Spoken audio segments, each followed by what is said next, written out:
Rambo: Last Blood plunges us back into the world of John Rambo, now living a quiet life on his Arizona ranch, raising horses and acting as a surrogate father figure.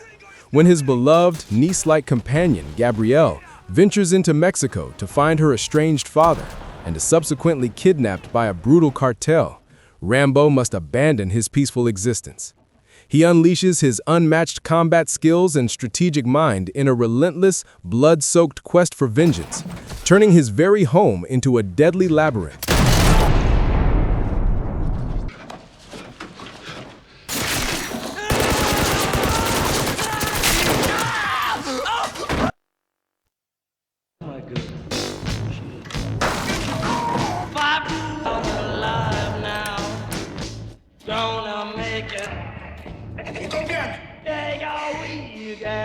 We got the number. Oh, come on!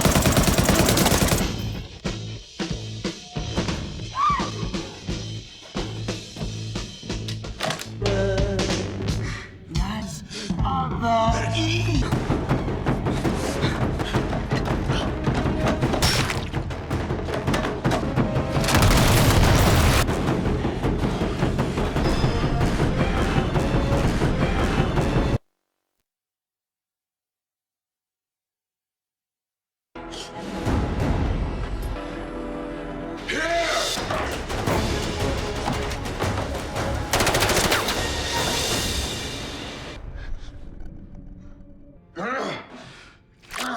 I could have killed you 10 times.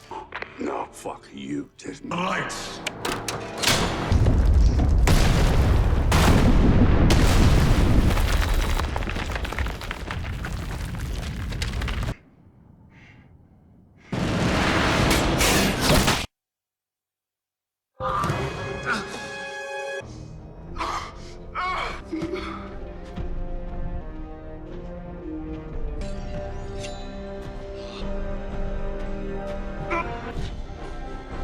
This is what it feels like. Rain and wind speeds up to 85 miles. Charlie, please confirm. Negative on the hikers, but it's getting worse. You gotta get your guys off the mountain. Okay, take shelter.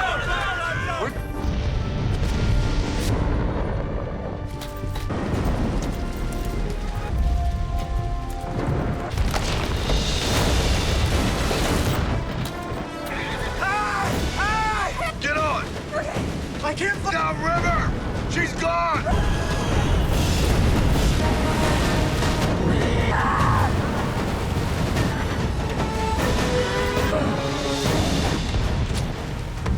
Hold tight as you...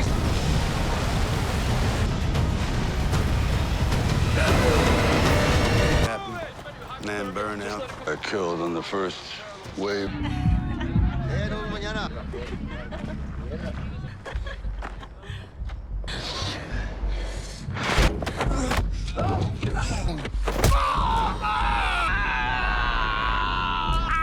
¿Dónde está? Start telling me where she is.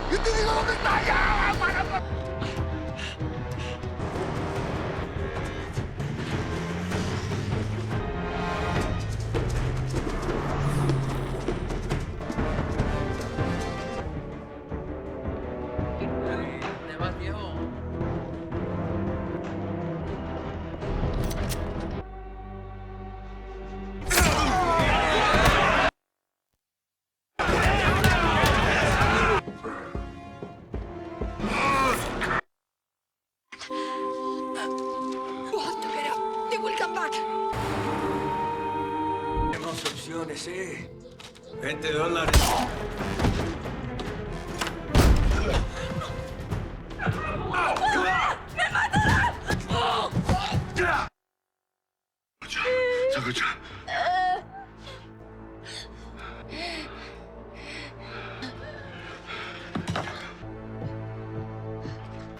Hey guys, today we're diving headfirst into the explosive finale of a legendary series, a film that pulls no punches and leaves a trail of, well, blood. We're talking about Rambo: Last Blood, the fifth and final chapter, where our favorite brooding hero decides that enough is enough. Get ready for a deep dive into every gut-wrenching moment, every perfectly placed booby trap, and every grim expression on Sly's face. Before you head off, if you're enjoying the kind of content I make, please consider liking and subscribing.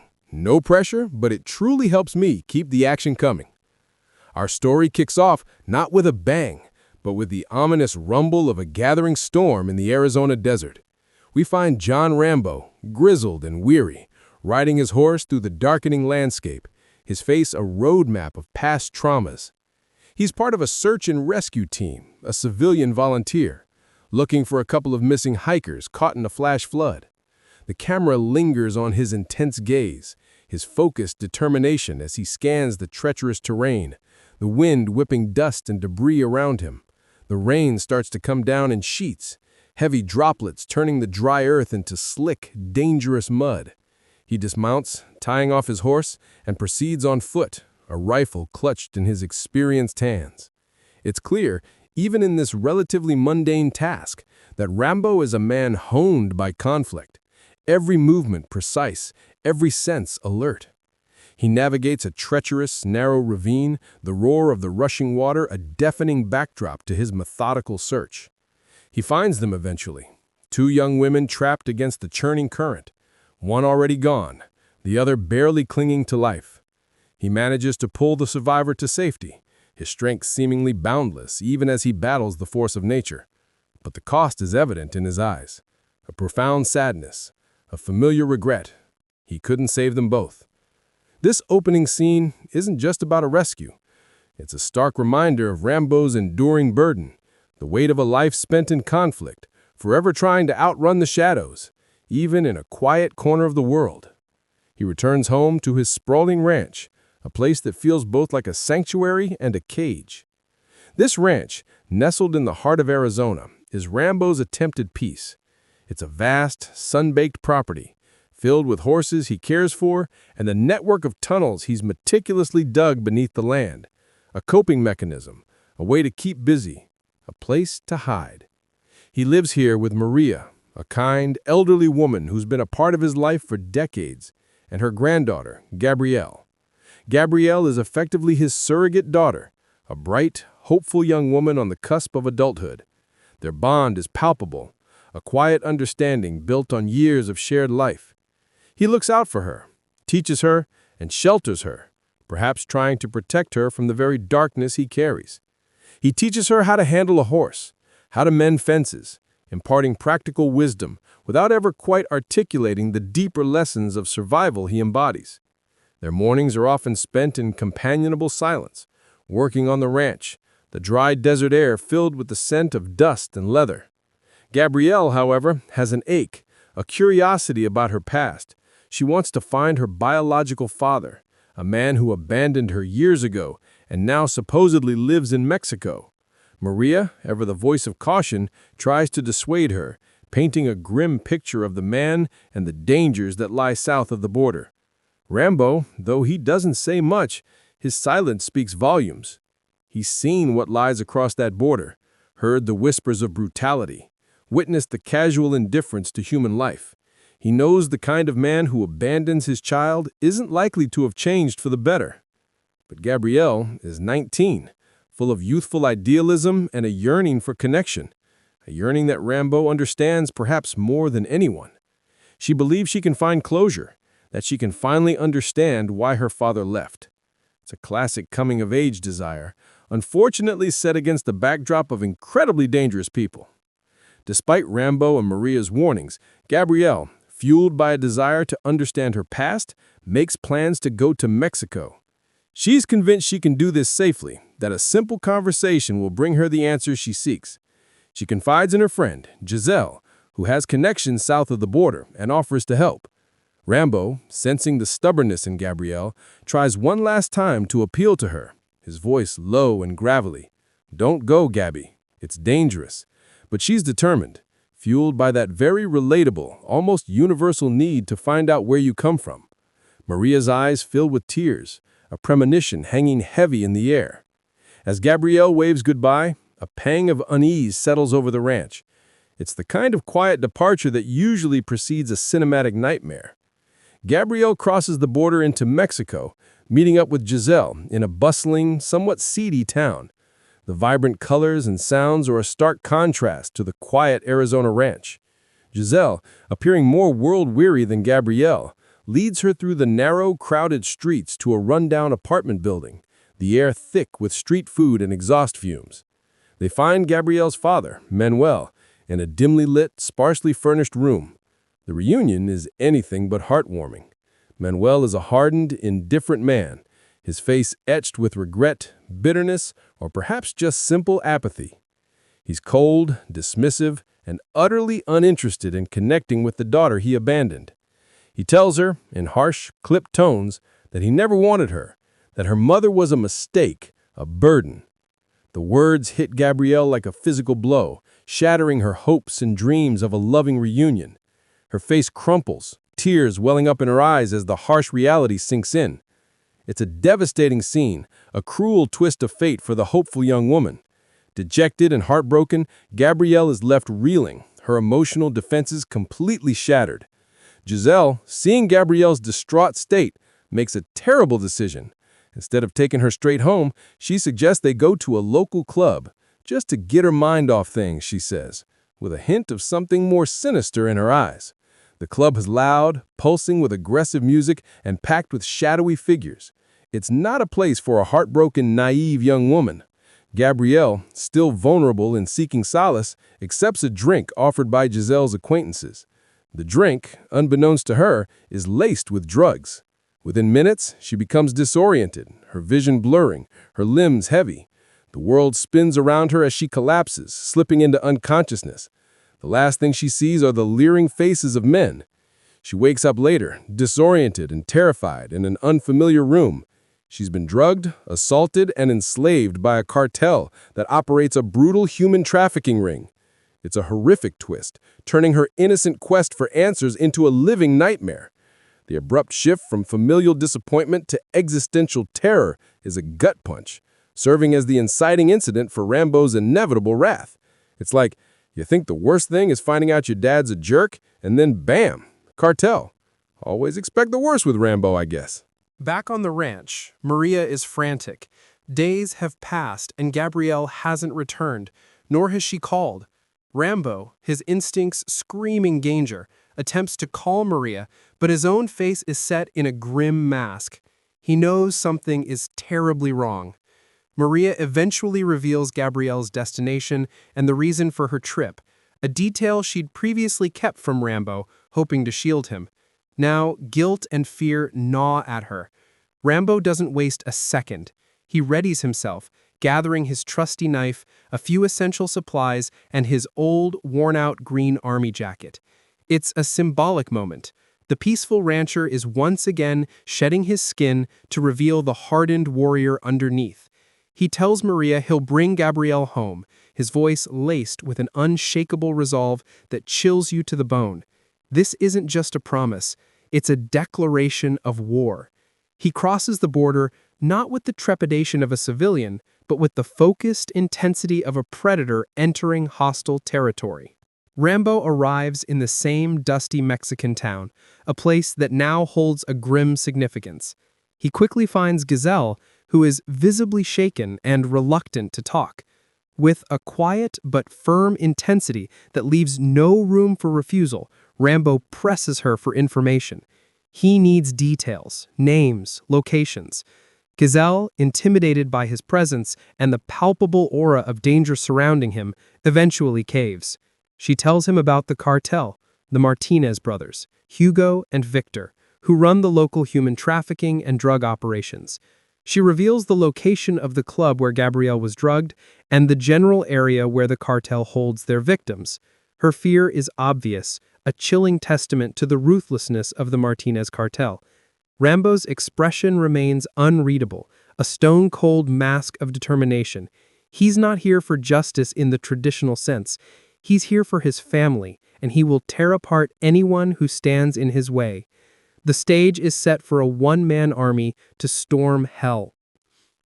Following Giselle's reluctant directions, Rambo navigates the labyrinthine back alleys and grimy streets of the town, his senses on high alert. He finds a dilapidated building, a brothel that clearly serves as a front for the cartel's operations. The air is thick with the stench of cheap perfume, stale smoke, and despair. With a quiet, almost imperceptible grace, he breaches the perimeter, his movements fluid and deadly. He enters the building, his presence a jarring contrast to the desperate tableau within. He finds Gabrielle in one of the rooms, barely conscious, bruised and heavily drugged, her eyes wide with terror and confusion. Her delicate frame is a stark reminder of her vulnerability, a horrifying image that sears into Rambo's mind.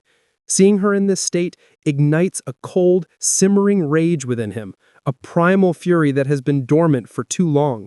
He gently scoops her up, wrapping her in his arms, his touch a silent promise of protection and vengeance. As Rambo carries Gabrielle out, his hope is to simply extract her and disappear. But the cartel's eyes are everywhere. He's spotted almost immediately, and the alarm is raised. Suddenly, the quiet street erupts into chaos. Cartel thugs swarm from every direction, their faces twisted with malice and surprise. Rambo, still cradling the fragile Gabrielle, is forced into a brutal fight. He moves with a desperate efficiency, a blur of motion, deflecting blows and striking back with bone-shattering force. He uses the environment to his advantage, slamming heads against walls, throwing bodies into overflowing dumpsters.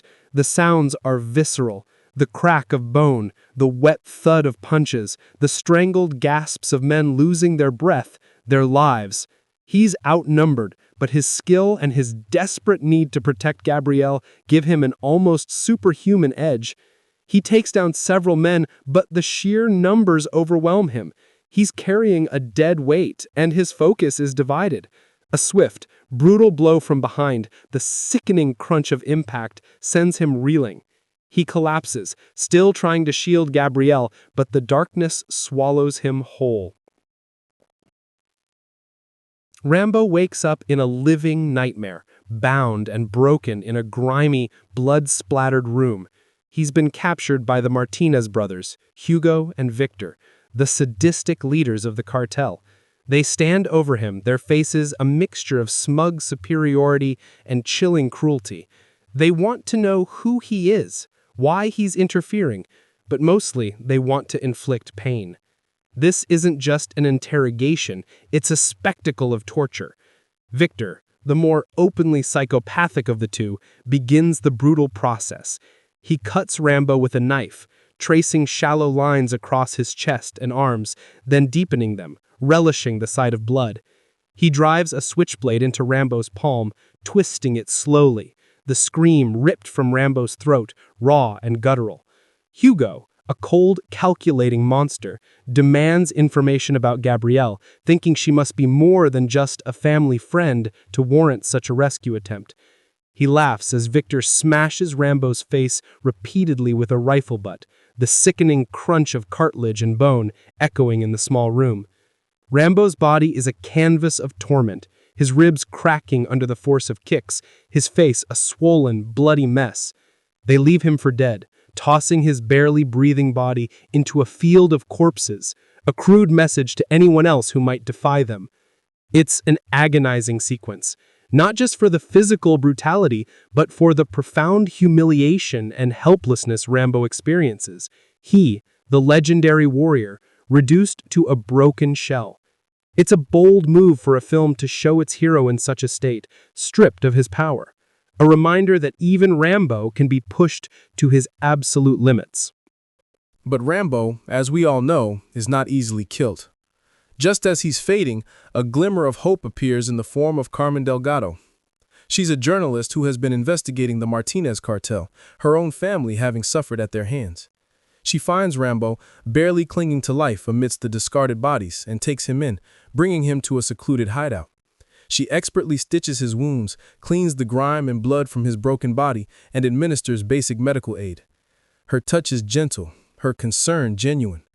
As he slowly regains consciousness, a fierce, burning hatred flickers in his eyes.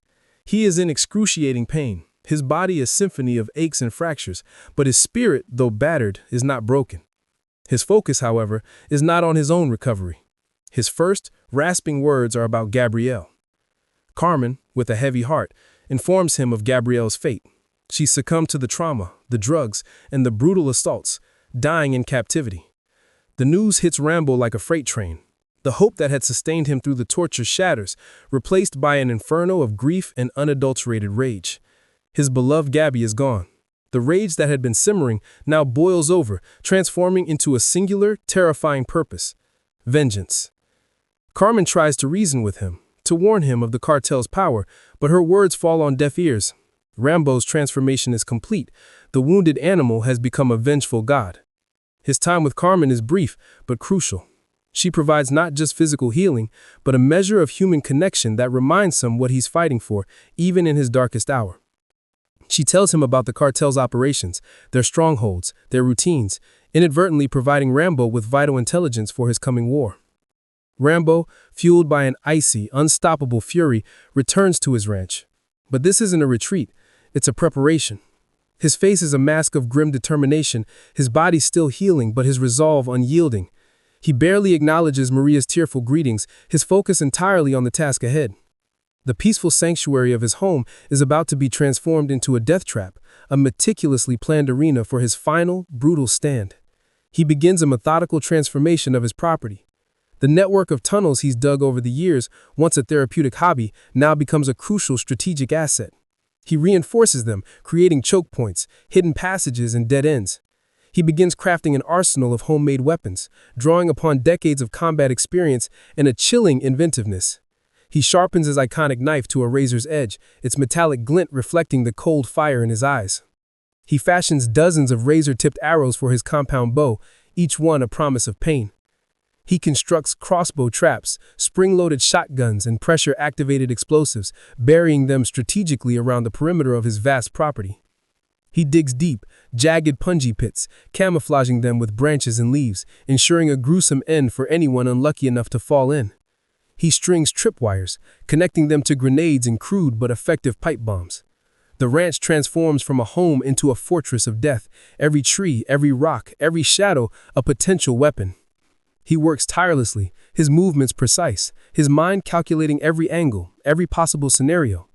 The sounds of hammering, sawing, and the metallic clang of steel on stone fill the quiet desert air. It's a dark, almost artistic process of destruction, a symphony of vengeance. He remembers the feeling of helplessness, of being broken, and he vows that no one will ever inflict that upon him or his again. This isn't just about killing, it's about making them suffer, about teaching them the true meaning of fear. It's like a deadly version of Home Alone, but with significantly more decapitations and less Macaulay Culkin. With his fortress complete, Rambo sets his plan in motion. He needs to draw the cartel out to bring the fight to his chosen ground. He uses the intelligence Carmen provided, targeting one of the Martinez brothers' less secure outposts. Under the cover of darkness, he infiltrates the location, moving like a ghost. The first strike is swift and brutal. He systematically takes down several cartel members, his movements economical and deadly. He doesn't just kill them, he leaves a message. He decapitates a few of the men, leaving their headless bodies posed as a macabre warning. He takes one of the victims and nails him to a sign right in the heart of their territory. The message is clear: Rambo was coming, and he brings death. The cartel, enraged and humiliated by this blatant act of defiance, takes the bait. Hugo Martinez, the more hot-headed of the brothers, vows to find and utterly destroy the man responsible for this insult. He gathers a large convoy of heavily armed men, a fleet of vehicles packed with automatic rifles and a lust for blood. They drive straight for Rambo's ranch, their engines roaring through the night, a terrifying cavalcade of impending doom. They believe they are coming to crush a lone old man, unaware that they are driving directly into the maw of hell. The calm before the storm is palpable, the desert winds carrying the faint rumble of approaching vehicles, a death knell for the cartel. The cartel convoy rolls up to Rambo's ranch under the cloak of night, a menacing line of headlights piercing the darkness. They stop just outside the perimeter, a large group of heavily armed men spilling out of their vehicles. Hugo Martinez, his face contorted in a sneer of overconfidence, orders his men to spread out, to find the old man and make him pay. They move forward cautiously at first, but their bravado quickly turns to fear as Rambo's traps begin to activate. The first man steps on a pressure plate hidden beneath dry leaves, triggering a spring-loaded shotgun blast that tears through his chest, a sickening, wet thud followed by a choked gurgle. The air is instantly filled with shouts of alarm, the metallic clatter of dropped weapons. Another man stumbles into a tripwire, sending a cluster of pipe bombs exploding in a shower of shrapnel and dirt, dismembering him instantly. The screams are raw, primal. Rambo, perched unseen in a hidden sniper's nest, calmly takes aim with his bow. He releases an arrow, the razor-sharp tip finding its mark in a cartel member's throat, a swift, silent kill. The man collapses, gurgling on his own blood, clutching at the shaft protruding from his neck. The cartel members, now in a full-blown panic, open fire indiscriminately, their automatic weapons spitting rounds into the darkness, but they hit nothing but sand and air. Rambo remains an elusive shadow, using the chaos and their own fear against them. Another man falls into a punji pit, impaling himself on the sharpened stakes, his screams echoing horribly across the desert. The distinct crack of his bones breaking against the wooden spikes is sickening. His comrades rush to help him, only to be met with a rain of arrows from Rambo's bow, each one finding a vital organ, delivering instant, agonizing death. The scene is a symphony of violence. The sharp whiz of arrows, the dull thud of bodies, the panicked shouts of the cartel, and the terrifying silence of Rambo himself. They try to retreat, but Rambo's perimeter is too extensive. Tripwires ignite barrels of fuel, sending columns of fire roaring into the night sky, creating a hellish inferno that blocks their escape routes and illuminates their panic-stricken faces. Some men, driven by desperation, attempt to flank him through wooded areas, only to activate more cunning traps. A hidden crossbow, triggered by a camouflage string, fires a bolt through one man's head, pinning him to a tree with gruesome finality. Another runs blindly into a cluster of tripwire grenades, exploding into a rain of flesh and bone. The sheer brutality and ingenuity of Rambo's traps are horrifyingly effective. It's a masterclass in psychological warfare, turning the hunters into the hunted, their overconfidence replaced by sheer terror. They are trapped in a deadly maze, every step a potential death sentence, and their numbers are dwindling rapidly. It's like a highly aggressive, deeply personal game of whack-a-mole, where the moles are bad guys and the whacker is a 70-year-old Vietnam vet with a serious vendetta. Realizing they're losing too many men to the perimeter traps, the remaining cartel members, led by a furious Hugo, decide to press inward, towards the house, believing Rambo must be taking shelter there. They charge forward, bursting through the remaining outer defenses, their automatic weapons blazing. This is precisely what Rambo wants. He disappears into his meticulously constructed tunnel system, a subterranean labyrinth that runs beneath his entire property.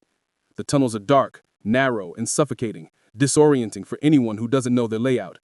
The cartel members, guns ready, enter the house, cautiously at first, then more aggressively. The living room, kitchen, and bedrooms are all rigged. As one man steps through a doorway, a tripwire activates a shotgun hidden behind it, blasting him at point-blank range. The concussive blast and the spray of blood are sudden and shocking. Another cartel member tries to open a closet door, only for a hidden pressure plate to trigger a flashbang grenade, temporarily blinding and deafening him, leaving him vulnerable to Rambo's silent, deadly approach from the shadows. The air crackles with tension, the cartel members yelling questions into the darkness, their voices laced with growing fear. They know he's there, but they can't see him. Rambo moves like a phantom through his tunnels, emerging from hidden hatches in unexpected locations. He uses the darkness and the element of surprise to his advantage. A cartel member, patrolling a hallway, suddenly finds a garrote wire tightening around his neck, pulled taut by an unseen assailant. He struggles, gasping, as Rambo expertly snaps his neck with a sickening crack before dragging him back into the tunnel. The sounds of struggle are muffled, quickly silenced. Another man, peering cautiously into a dimly lit room, is suddenly pulled backward into a gaping hole in the floor, swallowed by the darkness below. He lands in a spiked pit, his pained screams cut short by the crunch of bone. It's a terrifying, disorienting battle, fought on Rambo's terms. The cartel members are disoriented, their training useless in this nightmarish environment. They fire wildly at shadows, their bullets tearing through walls. But Rambo is always one step ahead, always out of sight, always preparing the next kill. The house and tunnels become a brutal, bloody chessboard, and Rambo is the master player. He uses strategically placed lights to momentarily blind his enemies, then plunges them back into darkness, sowing confusion. He sets off small charges in the tunnels, disorienting them further, creating a terrifying cacophony of echoes and explosions. A group of cartel members, huddling together for safety, suddenly find themselves targeted by Rambo emerging from a hidden floor hatch. He unleashes a torrent of gunfire from a shotgun, the roar deafening in the confined space, tearing through multiple men with a single blast. The close-quarters combat is visceral and relentless, a brutal dance of death. Rambo fights with a chilling efficiency, every punch, every knife thrust, every bullet precise and lethal. He's no longer just a man, he's a force of nature, an avenging spirit. Eventually, the numbers begin to thin, and the remaining cartel members are pushed back, confused and terrified, until they are herded into a specific, predetermined area, Rambo's workshop. This is where he has prepared his ultimate traps. As they enter, a massive, custom-made crossbow mounted on a wall fires a volley of bolts, pinning several men to the wall in a gruesome display. The workshop is a slaughterhouse, designed for maximum devastation. The air is thick with the scent of gunpowder, blood, and fear. Rambo emerges from the shadows, his face streaked with blood and grime, his eyes burning with an unholy light. This is it, the final stand. The remaining cartel members, led by the increasingly desperate Victor Martinez, try to make a last stand, firing wildly. But they are outmatched, outmaneuvered, and utterly outclassed. It's a testament to Rambo's sheer will and strategic genius that he can turn his home into such a weapon. I mean, who needs smart home devices when you can just rig your entire property with explosives? With most of the cartel eliminated, Rambo focuses his sights on the two remaining brothers, Hugo and Victor Martinez. Victor, the more openly sadistic of the two, is cornered in a particularly gruesome manner. Rambo, his face a mask of cold fury, springs another trap. Victor stumbles backward, falling into a pre-dug pit filled with sharpened rebar. The sound of his body impaling on the jagged metal is sickening, a wet, tearing sound followed by a strangled scream. But Rambo isn't done. This isn't just about killing. It's about making them suffer for what they did to Gabrielle. Victor, writhing in agony, looks up to see Rambo standing over him, illuminated by the flickering emergency lights in the tunnel. Rambo, without a word, raises his iconic knife, its blade glinting ominously. He plunges it deep into Victor's chest, twisting it. Then, with a horrifying, deliberate motion, he cuts him open, rips out his heart, and holds it aloft, still beating. The act is primal, savage, a definitive statement of his absolute vengeance. It's a moment of pure, unadulterated horror, a visceral response to the depths of the cartel's cruelty. This isn't the Rambo of calculated military maneuvers. This is the Rambo of pure, raw emotional retribution. Only Hugo Martinez, the mastermind and the more cunning of the brothers, remains. He manages to escape the tunnels, making a desperate dash for one of the cartel's abandoned vehicles. Rambo, his rage still burning, pursues him relentlessly. Hugo starts the engine, frantically trying to reverse out of the ranch, but Rambo is too quick. He leaps onto the hood of the speeding truck, a silhouette of vengeance against the desert night. The truck swerves wildly as Hugo tries to shake him off, crashing through fences, kicking up dust and debris. Rambo clings on, his powerful hands gripping the metal, his eyes locked on Hugo through the windshield. He shatters the windshield with a punch, reaching inside. Hugo fights back, grabbing a pistol, but Rambo is too fast. He wrenches the gun away, throwing it into the darkness. Rambo pulls himself into the cab, engaging Hugo in a brutal close-quarters struggle inside the moving vehicle. Punches fly, grunts of effort and pain fill the confined space. The truck careens out of control, eventually crashing into the side of Rambo's barn, a cacophony of splintering wood and screeching metal. Both men are battered, but Rambo, fueled by an almost supernatural strength, emerges with Hugo, dragging him roughly from the wreckage. Hugo, bloody and defeated, tries to crawl away, whimpering, begging for his life. But Rambo is deaf to pleas for mercy. He pins Hugo against the side of the burning barn, the flames licking at their heels, their faces illuminated by the orange glow. He pulls out his bow, one last arrow notched, his tip aimed directly at Hugo's chest. He doesn't just shoot him, he fires the arrow with such force that it pins Hugo to the wooden beam, a final, agonizing impalement. But even that isn't enough. Rambo looks into Hugo's eyes, a cold, empty stare. He then proceeds to cut Hugo's throat with his knife, ensuring a slow, painful demise, forcing Hugo to watch his own life drain away, much like Gabrielle's had. The final act of vengeance is complete, brutal, and absolute. The ranch, once a haven of peace, is now a smoldering testament to a warrior's wrath. It's a dark, unsettling conclusion to the primary conflict, leaving no doubt about the severity of Rambo's actions. No one's coming back from that. After the dust settles, after the fires have dwindled to embers, Rambo is left alone amidst the carnage. He sits on his porch, the steps splattered with blood, his face a canvas of exhaustion and lingering pain. His body is riddled with cuts, bruises, and the residual aches of brutal combat.